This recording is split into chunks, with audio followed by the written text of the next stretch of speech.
ಯಾವುದೊಂದು ಪ್ರಪಂಚವೂ ಇರುವುದೇ ಇಲ್ಲ. ಈ ಎರಡವಸ್ಥೆಗಳಲ್ಲಿ ತೋರುವಂತೆ ಅಲ್ಲಿ ನಾನು ಮಿಕ್ಕದ್ದು ಎಂಬ ವಿಂಗಡದ ತೋರಿಕೆ ಇರುವುದಿಲ್ಲ. ಮಿಕ್ಕದ್ದನ್ನು ಅರಿಯುವುದಕ್ಕೆ ನಮಗೆ ಅರಿಯುವ ಕಾರಣವಿದೆ ಎಂಬ ಭಾವನೆಯು ಮಿಕ್ಕೆರಡು ಅವಸ್ಥೆಗಳಲ್ಲಿರುವಂತೆ ಅಲ್ಲಿರುವುದೇ ಇಲ್ಲ.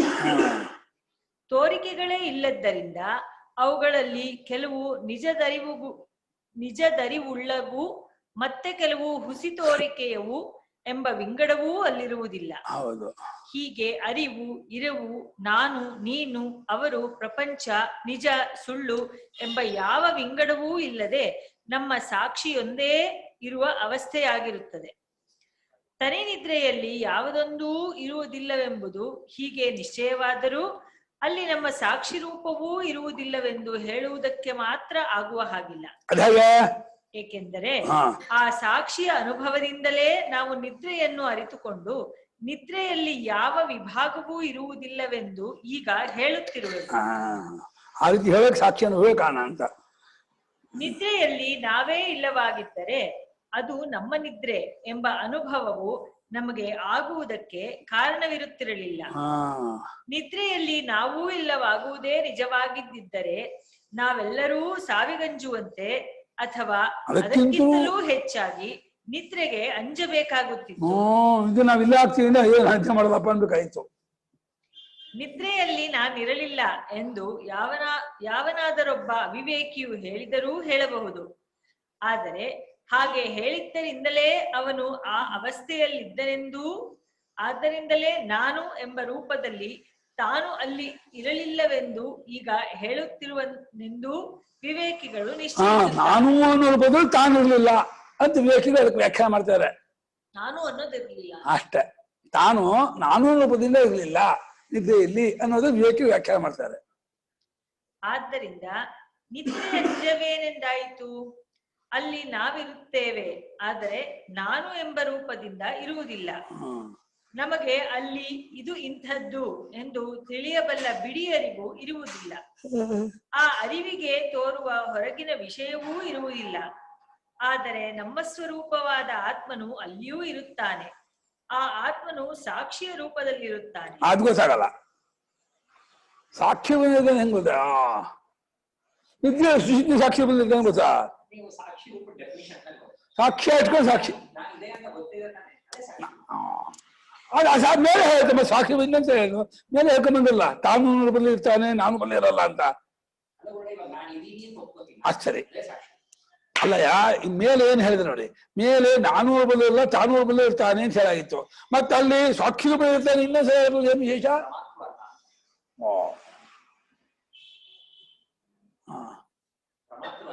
ಆಶ್ಚರ್ಯ. ಪ್ರಮಾತ್ರ ಅಲ್ಲ, ನಾನು ಇಲ್ಲ ಅಂದ್ರೆ ಪ್ರಮಾತ್ರ ಅಲ್ಲ ಅಂದ್ರೆ ಆಯ್ತು. ಈಗ ನಾನ್ ಇದೀನಿ, ನನಗೇನಿದ್ದೆ ಆಯ್ತು ಅಂದ್ಮೇಲೆ ಅಲ್ಲಿ ನಾನು ಸಾಕ್ಷಿ ರೂಪದಲ್ಲೇ ಇದ್ದಿರ್ಬೇಕು. ಇನ್ನು ಹೆಂಗೂ ಬರಲ್ಲ. ಸಾಕ್ಷಿ ರೂಪ ಅಂತ ಬರಲ್ರಿ. ಸಾಕ್ಷಿಗೆ ಸಾಕ್ಷ್ಯ ಬೇಕಾದ್ರೆ ಅದೇ ನೀವು ಸಾಕ್ಷಿ ಪದಾನ ಯಾವ ರೀತಿ ಇಂಟರ್ಪ್ರೆಟ್ ಮಾಡ್ತೀರಾ ಅನ್ನೋದ್ರ ಮೇಲೆ. ನೀವು ಗಂಡ ಮೇಲೆ ಹೆಂಡತಿ ಇಟ್ಕೊಂಡು ಹೇಗೆ ಹೇಳ್ತೀರಾ? ಇಲ್ಲ ಹಾಗೆ ಹೇಳ್ತೀನಿ. ಮತ್ತೆ ಸ್ವರೂಪಕ್ಕೆ ಸಾಕ್ಷಿ ಅಂತೀರಾ? ಸ್ವರೂಪಕ್ಕೆ ಸಾಕ್ಷಿ ಅಂತ. ಸ್ವರೂಪಕ್ಕೆ ಸಾಕ್ಷಿ ಬರಲ್ಲ. ಇಲ್ಲೇ ಸ್ವರೂಪಕ್ಕೆ ಸಾಕ್ಷಿ ಅಂತ ಹೇಳ್ತಿದ್ರು. ತ್ರಿಪುಟಿ ಇಟ್ಕೊಂಡು ಹೇಳ್ತಿಲ್ಲ. ಇಲ್ಲಿ ತ್ರಿಪುಟಿನ ಬಿಟ್ಟು ಪದ. ಸ್ವರೂಪಕ್ಕೆ ಸಾಕ್ಷಿಯ ಪದ ಇರೋದಾದ್ರೆ ನೇತಿ ಹೇಳಿ ತಪ್ಪಾಗುತ್ತೆ ಅವಾಗ. ಗುರುಗಳೇ ಆ ಉಪದೇಶನೇ ಬೇರೆ. ಅದು ಬೇರೆ, ಅದು ಅವರಿಗೆ ಸರಿ ಹೆಂಗೋ ಮಾಡ್ತೀವಿ. ಒಟ್ಟ ಮೇಲೆ ಎಲ್ಲದ ಇದು ಇಟ್ಕೊಂಡು ಚೆಂಡು ಈ ಅದೇ ಒಂದ್ಸಿ ಆಯ್ತು. ಆ ಸಾಕ್ಷಿಯ ಅನುಭವದ ಬಲದಿಂದಲೇ ನಾವು ಅಲ್ಲಿ ಏನನ್ನೂ ಅರಿಯಲಿಲ್ಲ, ಅಲ್ಲಿ ಏನೂ ಇರಲಿಲ್ಲ ಎಂದು ಹೇಳುತ್ತೇವೆ. ಸಾಕ್ಷಿ ನಾನು ಅನುಭವ, ತಾನಾದ ಅನುಭವ. ಸಾಕ್ಷಿಯಿಂದ ಅನುಭವ ಬರಲ್ಲಪ್ಪ. ಅಲ್ಲೇ ತಾನಾದ ಅನುಭವ ಆಗುವುದು. ನಾನಿದ್ದೆ.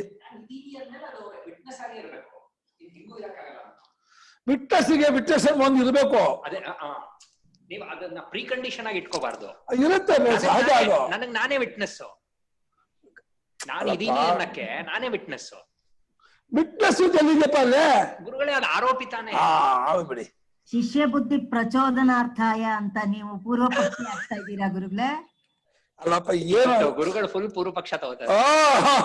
ಬುದ್ಧಿ ಪ್ರಚೋದನ ಏನು ಇರಲಿಲ್ಲ ಎಂದು ಹೇಳುತ್ತೇವೆ. ಆಯ್ತು. ಇನ್ನೂ ಒಳಹಕ್ಕು ನೋಡಿದರೆ ನಮ್ಮ ಆತ್ಮನು ಆಗ ಸಾಕ್ಷಿಯಾಗಿಯೂ ಇರುವುದಿಲ್ಲ. ನೋಡ್ರ ಬಂತು ನಮ್ ವಿಷಯಕ್ಕೆ. ಇನ್ನೂ ಹೊಕ್ಕು ನೋಡಿದರೆ ನಮ್ಮ ಆತ್ಮ ಆಗ ಸಾಕ್ಷಿಯಾಗಿಯೂ ಇರುವುದಿಲ್ಲ. ಏಕೆಂದರೆ ಸಾಕ್ಷ್ಯವಾಗಿ ಅನುಭವಿಸಲ್ಪಡುವುದು ಏನಾದರೂ ಇರುವಾಗ ನಮ್ಮ ಆತ್ಮನು ಸಾಕ್ಷಿ ಎನಿಸಿಕೊಳ್ಳುತ್ತಾನೆ. ನಿದ್ರೆಯಲ್ಲಿ ಅನುಭವಿಸುವುದಕ್ಕೆ ತಕ್ಕ ವಿಷಯವು ಆತ್ಮನಿಗಿಂತ ಬೇರೆಯಾಗಿ ಯಾವುದೊಂದೂ ಇರುವುದಿಲ್ಲ. ಆದ್ದರಿಂದ ಅಲ್ಲಿ ಹೊರಗಿನ ವಿಷಯ ಒಳಗಿನ ವಿಜ್ಞಾನ ಎಂಬ ವಿಂಗಡವಿಲ್ಲದೆ ಇರುವು ಅರಿವು ಒಂದೇ ಸ್ವರೂಪದಲ್ಲಿ ಒಂದಾಗಿರುವ ಶುದ್ಧ ಸ್ವರೂಪದಿಂದ ನಮ್ಮ ಆತ್ಮನು ಇದ್ದುಕೊಂಡಿರುತ್ತಾನೆನ್ನಬೇಕಾಯಿತು. ಈಗ ನಾನು ನನ್ನರಿವಿಗೆ ಗೋಚರವಾಗಿರುವ ಹೊರಗಿನ ಪ್ರಪಂಚ ಎಂದು ನಾವು ಕಾಣುತ್ತಿರುವುದೆಲ್ಲವೂ ಅಲ್ಲಿ ಆತ್ಮನಲ್ಲಿಯೇ ಸೇರಿಕೊಂಡು ಬಿಟ್ಟಿರುತ್ತದೆ. ಈಗ ಇರುವ ಆತ್ಮನು ಮಾತ್ರ ಅಲ್ಲಿಯೂ ಇರುತ್ತಾನೆ. ಆದ್ದರಿಂದ ನಾವು ನಿದ್ರೆ ಎಂದು ಈಗ ಎಚ್ಚರ ದೃಷ್ಟಿಯಿಂದ ಕರೆಯುತ್ತಿರುವುದು ನಿಜವಾಗಿ ಒಂದು ಅವಸ್ಥೆಯೇ ಅಲ್ಲವೆಂದ. ಒಳ್ಳೆ ಸ್ಟೇಟ್ಮೆಂಟ್. ಬರೀ ತಾನೇ ಅಲ್ಲಿ ಅವಸ್ಥೆ ಪರಮಾರ್ಥ ತೋರಿಕೊಳ್ಳುವ ಬಗೆ ಅಂದ್ರೆ ಏನು ತೋರ್ಕೊಳ್ತಾನೆ ಇಲ್ಲ, ಅಲ್ಲೇ ಬರೀ ತಾನು ಮಾತ್ರ ಇರೋದು. ಏಕೆಂದರೆ ಪರಮಾರ್ಥವು ತೋರಿಕೊಳ್ಳುವ ಬಗೆಗೆ ಅವಸ್ಥೆ ಎಂದು ಹೆಸರು. ಇದನ್ನು ಆಗಲೇ ತಿಳಿಸಿದ್ದಾಗಿರುತ್ತದೆ. ಆದರೆ ನಿದ್ರೆಯಲ್ಲಿ ಯಾವುದೊಂದು ತೋರಿಕೊಳ್ಳುವುದೇ ಇಲ್ಲ. ಆದ್ದರಿಂದ ಅದೊಂದು ಅವಸ್ಥೆಯೇ ಅಲ್ಲ. ನಾವು ಎಚ್ಚರದ ಕಣ್ಣಿನಿಂದ ನೋಡಿದಾಗ ಎಚ್ಚರದಂತೆ ಅಲ್ಲಿ ಮತ್ತೊಂದನ್ನು ಕಾಣದಿರುವುದರಿಂದ ಏನೂ ಇಲ್ಲದ ಏನೂ ತೋರದ ಅವಸ್ಥೆ ಎಂದು ಅದನ್ನು ಭಾವಿಸುತ್ತೇವೆ. ಆದರೆ ನಿಜವಾಗಿ ಅಲ್ಲಿ ಇದು ಇಂಥದ್ದು ಎಂಬ ರೂಪದಲ್ಲಿ ಅರಿಯುವುದಕ್ಕೆ ಬೇಕಾದ ಬಿಡಿಯರಿವೇ ಆಗಲಿ, ಆ ಅರಿವಿಗೆ ಗೋಚರವಾಗುವ ವಿಷಯದ ಬಿಡಿ ಇರವೇ ಆಗಲಿ ಇರುವುದಿಲ್ಲ. ಆಗ ಏತರಿಂದ ಏನನ್ನು ಹೇಗೆ ಅರಿಯುವುದು? ನಮ್ಮ ಆತ್ಮನೇ ಆಗ ಎಲ್ಲಾ ಇರುವು ಎಲ್ಲಾ ಇರುವು ಅರಿವುಗಳಿಗೆ ಆಗ ಪರಮೈಕ್ಯವಾಗಿರುತ್ತದೆ. ಆದ್ದರಿಂದ ಆಗ ಆತ್ಮನು ಸನ್ಮಾತ್ರ ಬರಿಯ ಇರವಿನ ರೂಪದಿಂದ ಇರುತ್ತಾನೆನ್ನಬೇಕು. ಎಚ್ಚರದ ದೃಷ್ಟಿಯಿಂದ ನೋಡುವವರಿಗೆ ಎಂದಿಗೂ ಈ ಗುಟ್ಟು ತಿಳಿಯದೇ ಇರುತ್ತದೆ. ದಿನದಿನವೂ ಅವರು ತನಿನಿದ್ರೆ ಎಂಬ ಈ ಅವಸ್ಥೆಯಲ್ಲಿ ಬರೀ ಇರವಿನಲ್ಲಿ ಬೆರೆತು ಹೋಗಿದ್ದರೂ ಇದನ್ನು ಅರಿತುಕೊಳ್ಳದೆ ಇರುತ್ತಾರೆ. ಈ ಬರೀ ಇರುವು ನಿಜವಾಗಿ ಅವರವರ ಸ್ವರೂಪವೇ ಆಗಿರುತ್ತದೆ. ಆದ್ದರಿಂದ ತಮ್ಮ ಸ್ವರೂಪದಲ್ಲಿಯೇ ಸೇರಿಕೊಳ್ಳುತ್ತಾರೆಂಬ ಕಾರಣದಿಂದ ಸ್ವಪಿತಿ ತನ್ನಲ್ಲಿ ಅಪೀತಿ ಅಡಗಿದವನು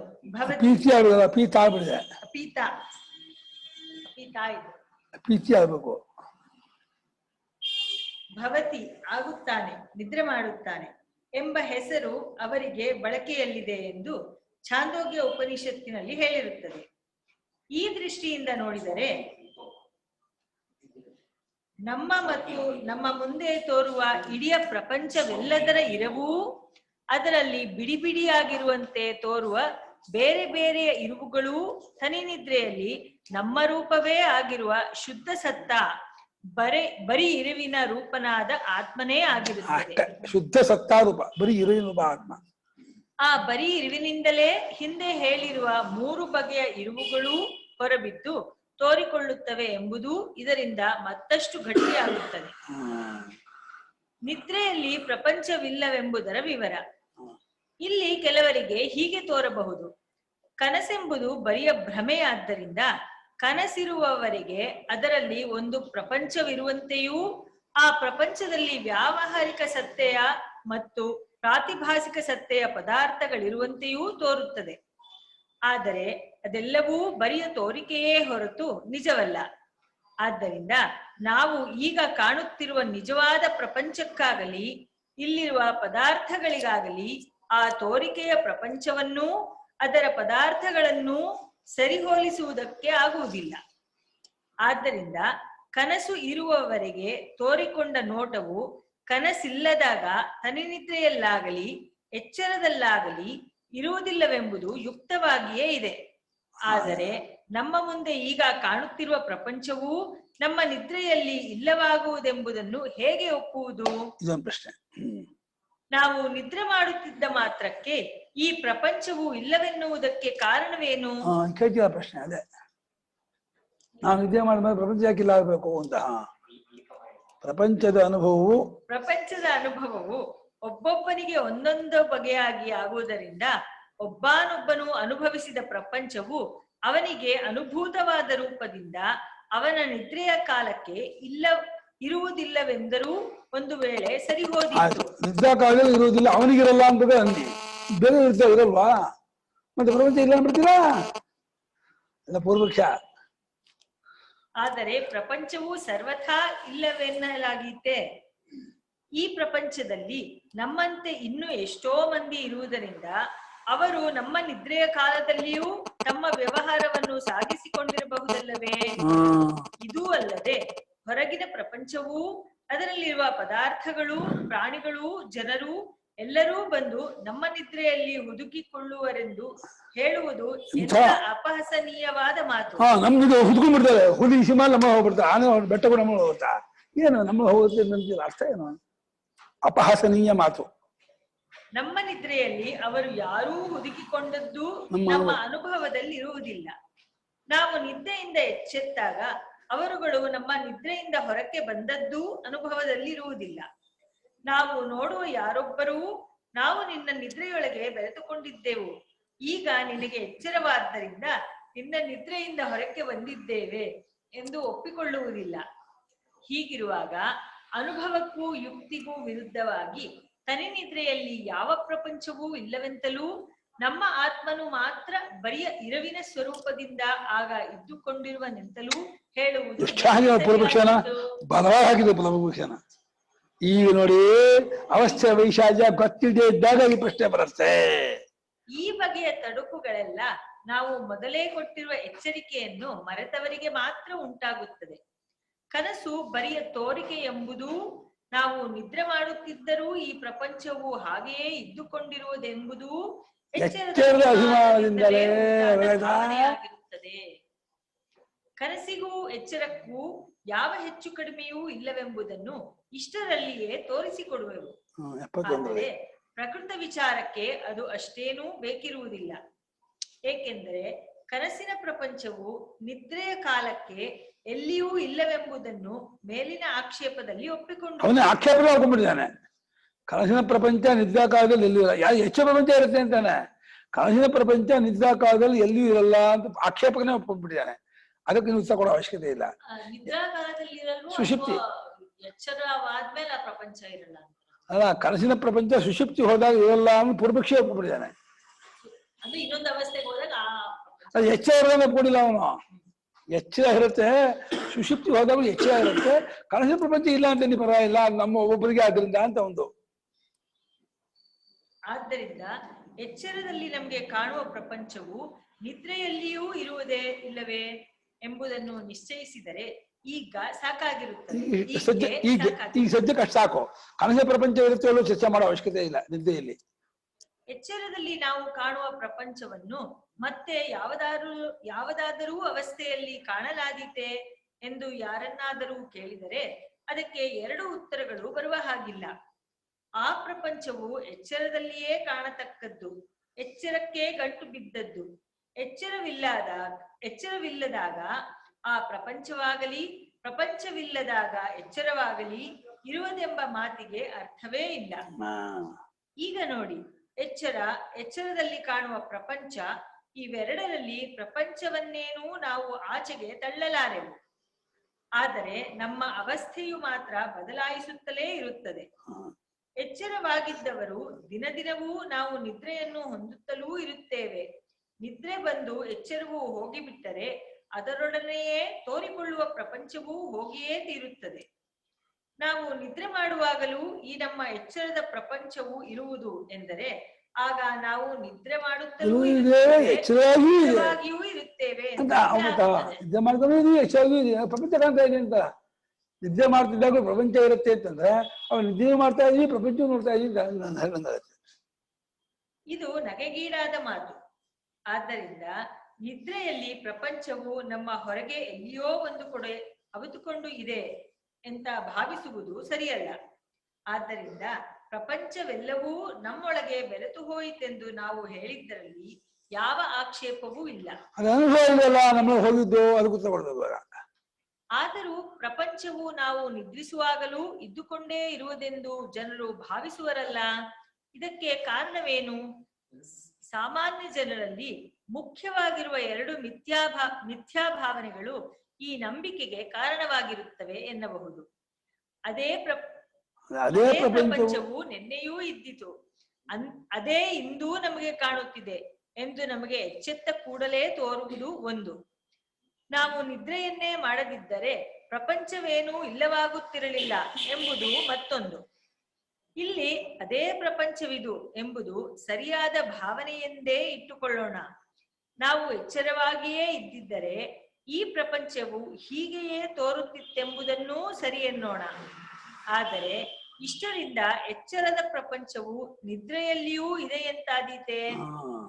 ಅದೇ ಪ್ರಪಂಚವೂ ಇದು ಎಂದು ಆಗುವ ನೆನಪು ಎಚ್ಚರಕ್ಕೆ ಸೇರಿದ್ದು. ಈ ಪ್ರಪಂಚವು ಯಾವಾಗಲೂ ಹೀಗೆಯೇ ನಮಗೆ ಕಾಣಿಸುತ್ತದೆ ಎಂಬ ಅಭಿಮಾನವು ಎಚ್ಚರಕ್ಕೆ ಸೇರಿದ್ದು. ಹೀಗಿರುವಲ್ಲಿ ಈ ಎಚ್ಚರದ ದೃಷ್ಟಿಯಿಂದ ನೋಡಿದ ನಿದ್ರೆಯಲ್ಲಿಯೂ ಇದು ಇದ್ದುಕೊಂಡೇ ಇರುತ್ತದೆ ಎಂದು ನಾವು ಮಾಡಿಕೊಳ್ಳುವ ತೀರ್ಪು ಎಷ್ಟರ ಮಟ್ಟಿಗೆ ಸರಿಯಾದೀತು? ನಿದ್ರೆಯ ದೃಷ್ಟಿಯಿಂದ ವಿಚಾರ ಮಾಡಿ ನಿದ್ರೆಯಲ್ಲಿ ಯಾವ ಪ್ರಪಂಚವೂ ಎಂದೂ ಕಾಣುವುದಿಲ್ಲ. ನಾವು ನಿದ್ರೆಯನ್ನು ಮಾಡುತ್ತಲೇ ಇದ್ದಿದ್ದರೆ ಅದು ಕಾಣಿಸುತ್ತಲೂ ಇರಲಿಲ್ಲ. ಆದ್ದರಿಂದ ಎಚ್ಚರದಲ್ಲಿಯೂ ಆ ಪ್ರಪಂಚವು ಕಾಣಿಸುವುದೇ ಇಲ್ಲ ಎಂದು ಯಾರಾದರೂ ವಾದಿಸಿದರೆ ಸರಿಯಾದೀತೇನು? ಇಲ್ಲ. ಎಚ್ಚರ ಇದ್ದಾಗ ಎಚ್ಚರ ಪ್ರಪಂಚ ಕಾಣ್ತಾ ಇಲ್ಲ ಅಂತಂದ್ರೆ ಹೇಗೆ ಸರಿಯಾಗಲ್ವೋ, ಹಾಗೆ ನಿದ್ದೆಯಲ್ಲಿದ್ದಾಗೂ ಎಚ್ಚರ ಪ್ರಪಂಚ ಕಾಣ್ತಾ ಇದೆ ಅಂತ ಅನ್ನೋದು ಸರಿಯಾಗಲ್ಲ. ಆ ಅವಸ್ಥೆ ಇದ್ದಾಗ ಅದಿಲ್ಲ ಅನ್ನೋದು ಹೇಗೆ ಸರಿಯಾಗಲ್ವ, ಇಲ್ಲಿದ್ದಾಗ ಇಲ್ಲ ಅನ್ನೋ ಸರಿ ಹೊರತು ಇಲ್ಲಿದ್ದಾಗ ಕಾಣ್ತಾ ಇದೆ ಅಂತ ಅನ್ನೋದು ಸರಿಯಾಗಲ್ಲಪ್ಪ. ನಿದ್ರೆಯ ಕಣ್ಣಿನಿಂದ ನೋಡಿ ಮಾಡಿದ ತೀರ್ಪು ಎಚ್ಚರಕ್ಕೆ ಹೇಗೆ ಸರಿ ಬೀಳುವುದಿಲ್ಲವೋ ಹಾಗೆಯೇ ಎಚ್ಚರದ ಕಣ್ಣಿನಿಂದ ನೋಡಿ ಮಾಡಿದ ತೀರ್ಪು ಸರಿ ಬೀಳುವುದಿಲ್ಲ. ಎಚ್ಚರದಲ್ಲಿ ಪ್ರಪಂಚವು ಕಾಣಿಸುತ್ತದೆ, ನಿದ್ರೆಯಲ್ಲಿ ಕಾಣಿಸುವುದಿಲ್ಲ. ಇವೆರಡೂ ಅನುಭವವೇ. ಅದು ಒಂದು ಹೆಚ್ಚು ಇಲ್ಲ, ಒಂದು ಕಮ್ಮಿ ಇಲ್ಲ. ಇವುಗಳಲ್ಲಿ ಒಂದರ ಹೆಚ್ಚಿಲ್ಲ, ಮತ್ತೊಂದರ ಕುಂದಿಲ್ಲ. ಆದ್ದರಿಂದ ನಾವು ಎರಡು ಅನುಭವಗಳಿಗೂ ಸಮವಾದ ಬೆಲೆಯನ್ನೇ ಕೊಟ್ಟು ಎಚ್ಚರದ ಪ್ರಪಂಚವು ನಿದ್ರೆಯಲ್ಲಿ ಇರುವುದೇ ಇಲ್ಲ ಎಂದೇ ಹೇಳಬೇಕು. ಇದರಂತೆ ಕನಸಿನ ತೋರಿಕೆಯ ಪ್ರಪಂಚವೂ ನಿದ್ರೆಯಲ್ಲಿ ಇರುವುದೇ ಇಲ್ಲ ಎಂದೇ ಹೇಳಬೇಕು. ಎಚ್ಚರ, ಕನಸು, ನಿದ್ರೆ ಈ ಮೂರರಲ್ಲಿಯೂ ಇರುವನೆಂದು ಅನುಭವದಿಂದ ನಿಶ್ಚಯವಾಗಿರುವ ನಮ್ಮ ಆತ್ಮನನ್ನು ಯಾವಾಗಲೂ ಇರುವನೆಂದೇ ಹೇಳಬೇಕು. ನಮ್ಮಂತೆ ಪ್ರಪಂಚದಲ್ಲಿ ಎಷ್ಟೋ ಮಂದಿ ಇರುವರೆಂಬುದು ಎಚ್ಚರದ ದೃಷ್ಟಿಯಿಂದ ಸರಿಯೇ. ಆದರೆ ನಾವು ಹಿಂದೆ ಹೇಳಿರುವಂತೆ ಅನುಭವದ ದೃಷ್ಟಿಯಿಂದ ನೋಡಿದಾಗ ಪ್ರಪಂಚವೂ ಆ ಪ್ರಪಂಚದಲ್ಲಿರುವರೆಂಬ ಮಿಕ್ಕ ಜನರೂ ಎಲ್ಲರೂ ಎಚ್ಚರವೆಂಬ ಅವಸ್ಥೆಗೆ ಕಟ್ಟು ಬಿದ್ದವರಾಗಿರುತ್ತಾರೆ. ಆದ್ದರಿಂದ ನಾವು ನಿದ್ರಿಸುವಾಗ ನಮಗೆ ಎಚ್ಚರವಿಲ್ಲವೆಂಬ ಒಂದೇ ಅನುಭವವು ಮೇಲಿನ ನಿರ್ಧಾರಣೆಗೆ ಸಾಕಾಗಿರುತ್ತದೆ. ನಾವು ನಿದ್ರಿಸುತ್ತಿದ್ದಾಗ ಪ್ರಪಂಚವು ನಮಗಿಂತ ಬೇರೆ ಇತ್ತೋ ಇಲ್ಲವೋ ಎಂಬುದರ ವಿಮರ್ಶೆಗೆ ಎಚ್ಚರದ ಪ್ರಪಂಚದಲ್ಲಿಯೇ ಅಡಕವಾಗಿರುವ ಜನರ ಹೇಳಿಕೆಯ ಅಗತ್ಯವೂ ನಮ್ಮ ಅನುಭವ ಬಿಟ್ಟು ಜನರ ಹೇಳಿಕೆ ಹೋಗ್ಬೇಕು. ಅವರ ಹೇಳಿಕೆಯು ನಮ್ಮ ನಿಶ್ಚಯಕ್ಕೆ ಪುಷ್ಟಿಯನ್ನಾಗಲಿ ದೌರ್ಬಲ್ಯವನ್ನಾಗಲಿ ಉಂಟು ಮಾಡುವ ಹಾಗೂ ಇಲ್ಲ. ಇನ್ನು ನಾವು ನಿದ್ರೆ ಹೋಗುವಾಗ ಪ್ರಪಂಚವು ನಮ್ಮೊಳಗೆ ಸರಿದುಕೊಳ್ಳುವುದಾಗಲಿ, ನಾವು ಎಚ್ಚರವಾಗುವಾಗ ನಮ್ಮಿಂದ ಹೊರಕ್ಕೆ ಹೊರಟು ಬರುವುದಾಗಲಿ ನಮ್ಮ ಅನುಭವಕ್ಕೆ ಬಂದಿಲ್ಲವಲ್ಲ ಎಂದು ಆಕ್ಷೇಪಿಸಿದ್ದಷ್ಟೇ. ಈ ಆಕ್ಷೇಪವು ಅನುಭವ ವಿರುದ್ಧವಾದದ್ದು, ಎಚ್ಚರದ ಅಭಿಮಾನದಿಂದ ಕಲಂಕಿತವಾದದ್ದು. ಏಕೆಂದರೆ ನಮ್ಮೊಳಕ್ಕೆ ಪ್ರಪಂಚವು ಬಂದು ಸೇರಿಕೊಂಡದ್ದು ನಮಗೆ ಯಾವಾಗ ತಿಳಿಯಬೇಕು? ಎಚ್ಚರ ತಿಳಿಬೇಕು, ಸುದ್ದಿ ತಿಳಿಬೇಕು. ಪ್ರಪಂಚವು ನಮ್ಮೊಳಗೆ ಅಡಗಿದ್ದು ನಿದ್ದೆ ತಿಳಿಬೇಕು, ಎಚ್ಚರ ತಿಳಿಬೇಕು. ಅಷ್ಟು ಚೆನ್ನಾಗಿದೆ. ಇದು ಯಾವಾಗ ಗೊತ್ತಾಗ್ಬೇಕು ನಮಗೆ? ನಿದ್ರೆಯಲ್ಲಿ ಏತರ ಅರಿವು ಗೊತ್ತಾಗೋ ಹಾಗಿಲ್ಲ. ಎಚ್ಚರದಲ್ಲಿ ಪ್ರಪಂಚವು ಅದು ಆತ್ಮನೊಳಗೆ ಸೇರಿಕೊಂಡಂತೆ ತೋರಲು ಕಾರಣವಿಲ್ಲ. ಇವಲ್ಲದೆ ಎಚ್ಚರದಲ್ಲಿ ನಾವು ಒಂದು ಹಾವು ಬಿಲದೊಳಗೆ ಹೋದದ್ದನ್ನು ಆಮೇಲೆ ಅದರಿಂದ ಈಚೆಗೆ ಹೊರಟು ಬಂದದ್ದನ್ನು ನೋಡುವ ಹಾಗೆ ಎಚ್ಚರವು ನಿದ್ರೆಯ ಒಳಕ್ಕೆ ಹೋದದ್ದನ್ನು ಹೊರಕ್ಕೆ ಬಂದದ್ದನ್ನು ನೋಡುವುದಕ್ಕೆ ನಿದ್ರೆ ಎಂಬುದೊಂದು ನಮ್ಮ ಹೊರಗಿರುವ ಪದಾರ್ಥವೇ ಅಲ್ಲ. ಆದ್ದರಿಂದ ಈ ಆಕ್ಷೇಪವೂ ಸರಿಯಲ್ಲ. ಆದ್ದರಿಂದ ನಿದ್ರೆಯಲ್ಲಿ ಆತ್ಮನನ್ನು ಬಿಟ್ಟರೆ ಮಿಕ್ಕದ್ದೆಲ್ಲವೂ ಆತ್ಮನಲ್ಲಿಯೇ ಅಡಕವಾಗಿ ಬಿಟ್ಟಿರುವುದೆಂಬುದು ನಿರಾಕ್ಷೇಪವಾಗಿರುತ್ತದೆ. ಆದ್ದರಿಂದ ಎಲ್ಲವೂ ಬರೀ ಇರವಿನ ರೂಪವಾಗಿರುವ ಆತ್ಮನೇ ಎಂಬುದು ಕಟ್ಟ ಕಡೆಯ ಸಿದ್ಧಾಂತವೋ. ಇದುವರೆಗಿನ ಇರುವಿನ ವಿಚಾರ ಇದೊಂದು ಮುಗಿಸೋಣ. 5 ನಿಮಿಷ ಇದೆಯಲ್ಲ. ಇದುವರೆಗಿನ ಇರವಿನ ವಿಚಾರದ ಸಂಗ್ರಹ. ಜಿಜ್ಞಾಸುವು ತನ್ನ ಮತ್ತು ಪ್ರಪಂಚದ ಇರವಿನ ಪರಮಾರ್ಥವು ಸನ್ಮಾತ್ರನಾದ ಆತ್ಮನೇ ಎಂಬುದನ್ನು ಹೇಗೆ ಮನಗಾಣಬೇಕು ಎಂಬುದನ್ನು ಈವರೆಗಿನ ವಿಚಾರ ಪರಂಪರೆಯಿಂದ ತಿಳಿದುಕೊಳ್ಳಬಹುದಾಗಿದೆ. ಈ ವಿಚಾರದ ಸರಪಳಿಯ ಮುಖ್ಯವಾದ ಕೊಂಡಿಗಳನ್ನು ಇಲ್ಲಿ ಮತ್ತೊಮ್ಮೆ ತಿಳಿಸುವುದು ಮುಂದಿನ ವಿಷಯ ವಿಮರ್ಶೆಗೆ ಸಹಕಾರಿಯಾಗುವುದು. 12 ವಿಚಾರ 12 ಪಾಯಿಂಟ್ ಕೊಡ್ತಾರೆ. 12 ಪಾಯಿಂಟ್ ಗ್ಯಾಪ್ ಇಟ್ಕೋ. ಎಚ್ಚರ, ಕನಸು, ನಿದ್ರೆ ಎಂಬ ಅವಸ್ಥೆಗಳು ಜಿಜ್ಞಾಸುವಾದ ನನಗೇ ಆಗುವುದರಿಂದಲೂ ಇವುಗಳ ಹೊರತು ವಿಚಾರಾರ್ಹವಾದ ಮತ್ತೆ ಯಾವ ಅವಸ್ಥೆಯೂ ಇಲ್ಲದಿರುವುದರಿಂದಲೂ ಈ ಮೂರನ್ನು ಅನುಭವಾನುಸಾರವಾಗಿ ವಿಚಾರ ಮಾಡಿದರೆ ತತ್ವದ ತಿರುಳು ಗೊತ್ತಾಗಲೇಬೇಕು. ಮಸ್ಟನ್ ಶುಡ್ಡು 3 ಅನುಭವ ಗೊತ್ತಾಗಲೇಬೇಕು. 2 ಈ 3 ಅವಸ್ಥೆಗಳಲ್ಲಿ ಒಂದೊಂದು ಪರಮಾರ್ಥವು ತೋರಿಕೊಳ್ಳುವ ಒಂದೊಂದು ಸ್ವತಂತ್ರವಾದ ಬಗೆಯಾಗಿರುವುದರಿಂದ ಇವುಗಳಲ್ಲಿ ಅದು ಪೂರ್ಣವಾಗಿಯೇ ತೋರಿಕೊಳ್ಳುತ್ತಿರುವುದು. ಅರ್ಧ ಎಚ್ಚರ, ಅರ್ಧ ಉಳಿಸ್ಕೊಂಡಿರುತ್ತೆ, ಅರ್ಧ ಕಳಿಲ್ಲ. ಪೂರ್ತಿ ಹೆಚ್ಚಾಗತ್ತೆ, ಪೂರ್ತಿ ಕಳ್ಸಾಗತ್ತೆ. ಯಾರ್ದು ಫೋನ್ ಡಿಸ್ಟರ್ಬ್ ಆಗ್ತಾ ಇದೆ ಗುರುಗಳೇ, ಫೋನ್ ಕಾಲ್ ಶಬ್ದ ಇದರಿಂದ ಎಚ್ಚರವು ಕನಸಿಗೆ ಸಮ, ಕನಸು ನಿದ್ರೆಗೆ ಸಮ, ನಿದ್ರೆಯು ಎಚ್ಚರಕ್ಕೆ ಸಮ. ಇವುಗಳಲ್ಲಿ ಒಂದೊಂದು ಪರಮಾರ್ಥದ ತೋರಿಕೆಯೇ. 4 ಇವುಗಳನ್ನು ಚೆನ್ನಾಗಿ ವಿಮರ್ಶೆ ಮಾಡಿದಾಗ ಇವುಗಳ ನಿಜವೇ ಇಡೀ ವಿಶ್ವದ ಪರಮಾರ್ಥವಾಗಿರುತ್ತದೆ. ಎಚ್ಚರದಲ್ಲಿಯೂ ಕನಸಿನಲ್ಲಿಯೂ ಈ ಪರಮಾರ್ಥವು ನಾನು ಮಿಕ್ಕದ್ದು ಎಂಬ ರೂಪವಾಗಿ ವಿಂಗಡಿಸಿಕೊಂಡು ಕಾಣುತ್ತಿದೆ. ನಿದ್ರೆಯಲ್ಲಿ ಬರಿಯ ಸಾಕ್ಷಿಯಾಗಿ ಕಾಣಿಸಿಕೊಳ್ಳುತ್ತಿದೆ. ಈ ಸಾಕ್ಷಿಯು ಎಚ್ಚರ ಕನಸುಗಳಲ್ಲಿಯೂ ಮುಕ್ಕಾಗದೇ ಇರುತ್ತದೆಯಾದ್ದರಿಂದ ಸುಷುಪ್ತಿಯಲ್ಲಿರುವ ಸಾಕ್ಷಿಯೇ ಎಚ್ಚರದಲ್ಲಿ ಸಾಕ್ಷಿ ನಾನು ಮಿಕ್ಕದ್ದು ಕಾಣಿಸುತ್ತಿದೆ ಎನ್ನಬೇಕು. ಸುಷುಪ್ತಿ ಸ್ವರೂಪ ಇಲ್ಲಿ 3 ಸಾಕ್ಷಿ, ನಾನು, ಎಚ್ಚರ, ಮಿಕ್ಕದ್ದು. ನಾನೇ ಸಾಕ್ಷಿಯು, ನನಗೆ 3 ಅವಸ್ಥೆಗಳು ಕಾಣಿಸುತ್ತಿರುವವು ಎಂಬುದು ಅನುಭವದಿಂದ ನಿಶ್ಚಯವಾಗುತ್ತದೆಯಾದ್ದರಿಂದ ಎಚ್ಚರದಲ್ಲಿರುವ ನಾನು ಎಂಬುದರ ಪರಮಾರ್ಥವು ಸಾಕ್ಷಿಯೇ ಆಗಿರುತ್ತದೆ. ಸಾಕ್ಷಿಯು ನನ್ನ ಆತ್ಮನೇ ಆಗಿರುತ್ತದೆ. ಏನ್ ಛಾಜೆ ಸ್ವಾಮಿಗಳು, ಒಳ್ಳೆ ಆರ್ಷ ದರ್ಶನ ಇದು.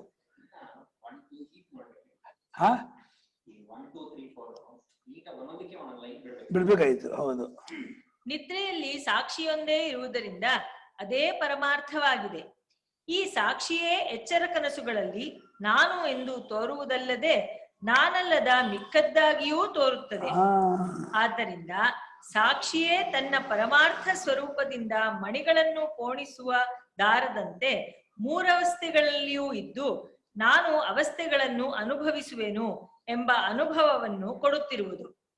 ಸಾಕ್ಷಿಯೇ ತನ್ನ ಕಲ್ಪಿತ ಪರಿಣಾಮ ರೂಪದಿಂದ ಅವಸ್ಥೆಗಳಾಗಿಯೂ ತೋರುತ್ತಿರುವುದು ಎಂದು ನಿಶ್ಚಯಿಸಬೇಕಾಗಿದೆ. ನಿದ್ರೆ ಎಂಬುದು ಒಂದವಸ್ಥೆ ಎಂಬುದು ಎಚ್ಚರದ ಕಣ್ಣಿನಿಂದ ನೋಡಿ ಹೇಳಿದ್ದೇ ಆಗಿದೆ. ನಿದ್ರೆ ಎಂಬುದು ನಿಜವಾಗಿ ಸಾಕ್ಷಿಯೊಂದಲ್ಲದೆ ಮತ್ತೇನೂ ಅಲ್ಲವೇ ಅಲ್ಲ. ಆದ್ದರಿಂದ ಆಗ ಆತ್ಮನು ಸಾಕ್ಷಿ ಎಂಬುದು ಉಪಚಾರದ ಮಾತೆ. ಸಾಕ್ಷಿ ಉಪಚಾರ ಮಾತೆ. ಪರಮಾರ್ಥವಾಗಿ ನೋಡಿದರೆ ನಿದ್ರೆಯು ಬರಿಯ ಆತ್ಮನೇ. ಆತ್ಮನು ಎಚ್ಚರ ಕನಸುಗಳಲ್ಲಿ ಕಾಣುವುದೆಲ್ಲದರ ಇರವಿನ ತಿರುಳೇ ಆಗಿರುತ್ತಾನೆ. ಈ ಬರಿಯ ಇರವಿನ ರೂಪದ ಆತ್ಮನಲ್ಲಿ ಯಾವ ಅಂಶಗಳೂ ಇರುವುದಿಲ್ಲವಾದ್ದರಿಂದ ಎಚ್ಚರದಲ್ಲಿ ತೋರುವ ನಾನು ಎಂಬುದು ಪೂರ್ಣವಾಗಿಯೂ ಆತ್ಮನೇ. ಹೊರಗೆ ಕಾಣುವ ನಾನಲ್ಲದೆಂಬುದು ಪೂರ್ಣವಾಗಿಯೂ ಆತ್ಮನೇ. ಈ ಅನುಭವ ಬಂದ್ಬಿಡಿದೆ ಎಂಥ ಮಹಾತ್ಮ ದೇವನು. ಎಚ್ಚರದಲ್ಲಿ ನಾನಲ್ಲದೆ ನನ್ನಂತೆ ಅನೇಕರು ಇರುವಂತೆ ತೋರುತ್ತಾರಾದರೂ ಅವರಲ್ಲಿ ಪ್ರತಿಯೊಬ್ಬನೂ ಪೂರ್ಣವಾಗಿ ಈ ಆತ್ಮನೇ ಆಗಿರುತ್ತಾನೆ. ಎಲ್ಲವೂ ಬರಿಯ ಇರವಿನ ರೂಪದ ಆತ್ಮನೇ ಆಗಿರುತ್ತದೆ. ಈ ಇರವೇ ಎಚ್ಚರದ ಇರವು, ಕನಸಿನ ಇರವು, ವ್ಯಾವಹಾರಿಕ ಸತ್ತೆ, ಪ್ರಾತಿಭಾಸಿಕ ಸತ್ತೆ ಎಂದು ಕಾಣಿಸಿಕೊಳ್ಳುತ್ತಿರುವುದು. ನಿಜವಾಗಿ ಪರಮಾರ್ಥ ಸತ್ತೆಯ ರೂಪವಾಗಿರುವ ಆತ್ಮನಿಗಿಂತ ಬೇರೆ ಯಾವುದೊಂದು ಇಲ್ಲವೇ ಇಲ್ಲ. ಸಾಕು.